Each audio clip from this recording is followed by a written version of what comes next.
வியாசர் ஒரு ரோட்ல நடந்து போயிட்டு இருக்கிறாரு. அப்போ ஒரு சின்ன புழு மெதுவா ஊர்ந்து போச்சாம். வியாசருக்கு அவ்ளோ ஆனந்தம் அந்த புழுவ பார்க்கும்போது. ச்சீ! எவ்ளோ குட்டி உயிரு. இன்னைக்கு என்ன கிடைச்சிற போகுது? அப்படிங்கிற மாரி அவர் ஏதோ அவர் ஃபீலிங் வந்து ஊர்ந்து போறத பார்க்குறாரு. போயிட்டு இருக்க தூரத்துல ஒரு மாட்டு வண்டி வர சத்தம் கேட்குது. மாட்டு வண்டி சத்தம் கேட்ட அடுத்த செகண்ட் இவருக்கும் கேட்குது, அந்த புழுவுக்கும் கேட்குது. அதுவரைக்கும் ஸ்லோவா போன புழு வேகமா ஓடுது. வியாசர் அவரு கேட்குறாரு, "டேய் டேய் புழுவே எங்க இவ்ளோ வேகமா போற?" அப்படின்னு கூப்பிட்டு கேட்குறாரு. அதுக்கு அந்த புழு சொல்லுச்சாமா, "காது கேட்கலையாப்பா உனக்கு? பின்னாடி ஒரு மாட்டு வண்டி வந்துட்டு இருக்குது. நான் இப்ப கிராஸ் பண்ணலன்னு வச்சுக்கவேன், ஒண்ணு அந்த மாட்டோட குளம்புல மாட்டிருவேன். அதையும் தப்பிச்சு போனா வண்டி சக்கரத்துல மாட்டிருவேன்." அப்படின்னு சொன்னோனே இவரு சொல்றாரு, "எஸ் சரிப்பா, இப்போ உனக்கு இந்த பிறவி போயிருச்சுன்னா, அடுத்து இதை விட ஹையர் ஸ்டேட்டா உனக்கு ஏதாவது கிடைக்கும்ல? கடவுளா குடுக்கிறதா எடுத்துக்க வேண்டியதானே?" அப்படின்னு சொல்லி கேட்குறாரு. அப்ப அந்த புழு சொல்லுதாமா, "இந்த புழுவா இருக்கிறதுல எவ்வளோ சந்தோஷம்னு எனக்கு மட்டும் தான் தெரியும். மனுஷனான உனக்கு தெரியாது.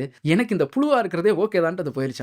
புழுவா இருக்கிறது தான் புழுவுக்கு பிடிக்குங்கிறது புழு சொன்னதுக்கு அப்புறம் தான் வியாசருக்கு தெரிஞ்சுனாங்க. இந்த அளவுக்கு நமக்கு புரிஞ்சிருச்சு அப்படின்னா, உனக்கு அடுத்து கிடைக்க போறது பெருசாவே இருந்தாலும், இத நீ சரியா வாழ்ந்துரு. அடுத்து உனக்கு என்னவா வேணா இருந்துட்டு போகட்டும். இந்த இடத்த நீ கரெக்ட்டா யூட்டிலைஸ் பண்ணிட்ட அப்படின்னா, அது மத்தவங்களுக்கு ஈக்குவாலிட்டியா நீ குடுத்துற முடியும்.